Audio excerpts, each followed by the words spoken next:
Welcome to the Bravo Charlie Club podcast, making you 12 and a half minutes more awesome each week. He's Ben. I'm Richard. Let's go. Ben, how you doing this week? I'm fantastic, mate. Just back from a trip. Life's pretty good. Welcome home. Thank you. Thank you. We'll talk more about that later, I'm sure. But first of all, new listener country call out this week is Pakistan. And as you know, I do sometimes have to get some advice on this. So I'm going to run with Assalamu alaikum, which I'm sure that's exactly right. That's exactly how you say it. Great job. It actually means peace be upon you, by the way. It's not just hello. It's far more than that. Nice. It's a bit formal, isn't it? Yeah. Alaikum. Yeah. I'm going to stop saying it now. Yeah. Hey, the Fully Awake project this week, I wanted to dive into what I called the benefit of a bad opinion. And my question to you is, would you rather be wrong or silent? Now, what I mean by that is if you're in a classroom context or if you're interacting with your leadership of your team, would you rather wait until you had all the answers and give the perfect response, or do you want to give the best response you have right now and build and iterate from there? Like where do you sit in that regard? I guess it probably depends on the context, perhaps maybe either the subject matter or the discussion. But I think fair. Yeah, I think for me, I'm happy to be wrong. I'm wrong heaps. Yeah, to ask anyone. Pretty good at it too. But I think the way I operate is I tend to start with questions, and so like rather than being wrong or silent, I'll take option C. It's not presented there, which is ask lots of questions, because I think asking questions is a skill, and it helps build out your mental model of how the subject matter sits together. And when you're sort of building out your mental model, you're like, oh, okay, that's interesting. I would have thought that would have worked differently. Can you explain that a bit more, or how does that work, or how do you see that working in with this, or like those sorts of things, and try and probe areas where you can connect it into the sort of the mental expectations you have of the situation or the concept. Yeah, I like that. So I've given you A and B, and you've chosen C. That's me. But you're right. So you're seeking to understand the question before answering. Yeah, that probably fits with your. Is it a maturity thing, or like actually? Now that I think about it, one of my daughters was probably the kid in the class that everyone relied on to ask the questions that they were too scared to ask. So she's probably developed that talent quite early. Well, and that could be, and the thing is, I think once you sort of start developing that talent, right, you become the person that asks all the questions, because you're developing the talent of asking the questions. And so I think a lot of other people perhaps don't think to ask those questions because they're not trying to deconstruct it and then reconstruct it or reformat it into how it makes sense to them, sort of thing. Yeah, interesting. Interesting. I like it. So you answer a question with a question. Yeah, pretty much. Yeah. But to the point, though, often it's not when someone asks you to explain something, you need to get the context first. So you've nailed the answer. That's pretty cool. Well done. I think so. Yeah. Well done. But like if it's something, though, give you an A. Yeah. Hey. Excellent. Thanks. Sorry, I interrupted you then. You said you're about to say, I think it's. Well, I mean, I think that there's time too. So I mean, I'm like that about perhaps maybe work and technology things and things that I'm interested in, but there'll be a whole range of areas like maybe fashion sense or other sorts of things where I just couldn't care less. I'm happy to be silent, hoping that the conversation washes over quite quickly. Pretty quickly, yeah. We've talked about my hats, haircuts, and tattoos, theory where, you can make a decision around hats and probably around haircuts, and be wrong and it doesn't have a long lasting effect. Yes. You make a decision around a tattoo type question, and it's there. So what So did I you draw? you want to get that one right. Interesting. Yeah. Hey, on to the travel tip of the week, mate. You shared to me a pretty cool soccer ball T-shirt story recently, and I just think that you should just recount that. Remind me how that went again. That was quite funny. I was in. I always wanted a T-shirt with Japanese writing on it because it was so cool when I was in my 20s, and they were rare. You didn't really see those things in Australia. So when I was overseas, I was actually in Dublin, of all places, and the World Cup was on.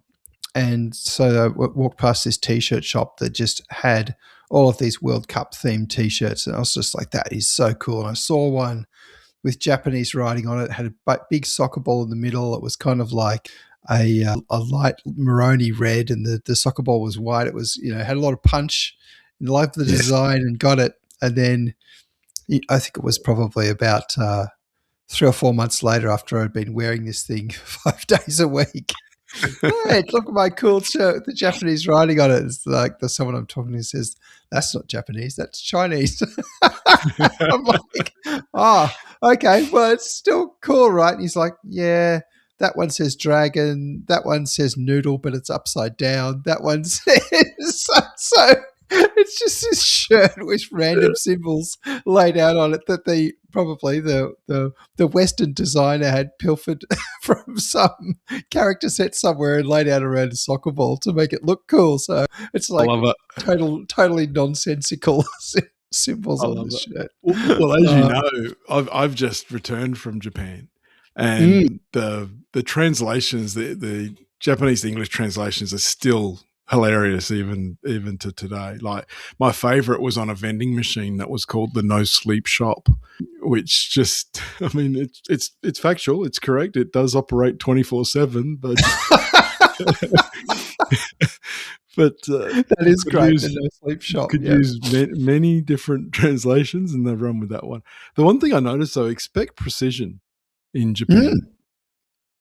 What do you was mean? in the store, and I was specifically wanting to make sure that I had bought something that was made in Japan. And the guy went away, and I used Google Translate, and I was very specific. I said, "I need to know that this is made in Japan." And he came away, and he consulted with someone, then he went and consulted with someone else, and he came back and he responded, and he said, "We can confirm the product is definitely manufactured in Japan. However, I'm unable to confirm the country of origin of the holding company that owns the manufacturing plant." And so he took a very literal literal question. I just wouldn't know it was made in Japan, and he was one thinking I was concerned about the holding company. So I love the precision. I think that trip was probably a podcast of its own. So we might do a deep dive into Japan. Something Australians. How many Australians went to Japan last year? I heard it was like 1 million Australians went to Japan last year, which is one in 25 people crazy. went to Japan, and we're not alone too. There were plenty of guys from the US and all around. But one thing I noticed coming back, and I don't know why I've never paid attention to this before, because I think it was just on as a different brand, and it was their type of customs announcement. But they said, "Australia needs your help to keep dangerous pests out." And I was thinking to myself, that ship sailed. Like, where was the authority in the announcement when they were bringing snakes and spiders, in our carry-on into Australia? Like, somewhere along the lines, we missed that. We missed that announcement. They can stop saying that. The dangerous pests are here. In fact, yes. If anyone's visiting Australia, feel free to fill your luggage. Take them home. Take them back. Take them with you. Take them with you. Part of my trip was a work and a work colleague of mine.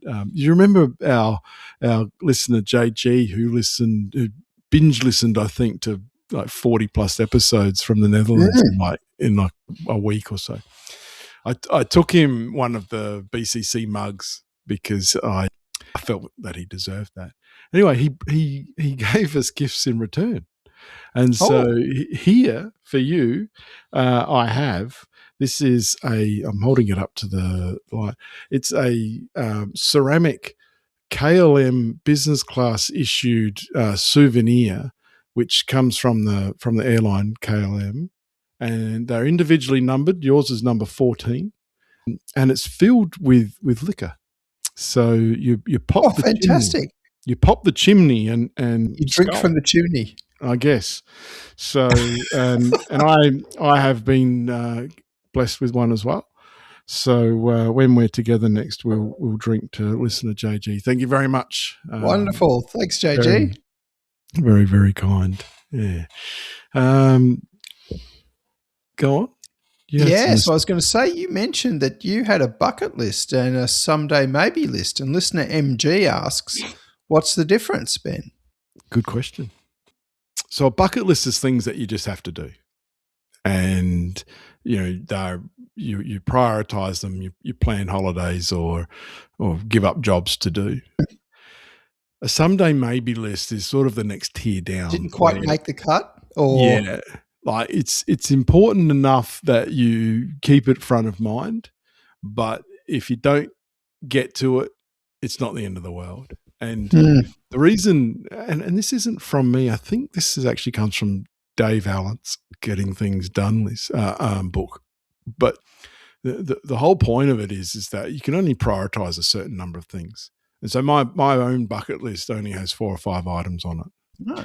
Once you get one done, do you add a new one on? Yeah, and it's usually from the someday maybe list, which makes sense, right? So it's like the reserves. Yeah, it's sort of like, if it'll be cool if this is done, but it's not. I'm not going to let it distract me. But the bucket list, I'm like, nah. If I've got time, this is where I'm like. So Japan was on my bucket list, right? And obviously I've got a spot free now, and I can move a new item. And they're not always destinations, although I'm sure that's a common thing for most people. But that's where that's where that comes from. And I find for me, it just takes the pressure off. Like you could have a long list of, you could fill books of things that you want to do, but to have focus on 4 or 5 and work out how to achieve those, that's why I love that. And again, it's not my idea, but to separate, to have the A game and the reserves. I like that. Nice. Sport. Everything's got a sporting analogy, right? Of course it does. Yeah. And usually for people who can no longer play sport anymore, they just rely on analogies. So I'm firmly in that camp. Hey, remember how I was commenting about one of our listeners, AT, having 4 screens and asking why on earth you would need those? Well, he actually wrote back in to give context because he felt like he'd been shamed. And I use the portrait screen for chats like WhatsApp and game chats. It's easier to track the conversation if a lot of people are talking. And the others are just for the game or work on the primary screen, while the secondaries are for web browsing while watching a show. I'm trying to break this down. So he's working whilst watching a show and web browsing and playing a game where there's chats involved. I don't know about you, mate, but if I was watching a show, I would just watch a show. Turn the screens off. But we're still shaming AT. I'm sorry, because I don't get it. I couldn't allow myself to have 4 screens. That's a talent, I think. That is a talent. I love it. Hey, conundrum of the week, mate. When was the last time you saw someone smoking on a plane? I could not even recall. Okay, I'll hold that thought. I've actually flown. I've flown China Southwest from I think it was from Kathmandu over to Lhasa, and there was like literally people on that plane with chickens in cages and stuff. Like it was kind of like real kind of like I'm like, oh, I hope we don't hit those mountains, and like, it just goes over the top of them. But there was no smoking. There was no smoking on that plane. The chickens. There we go.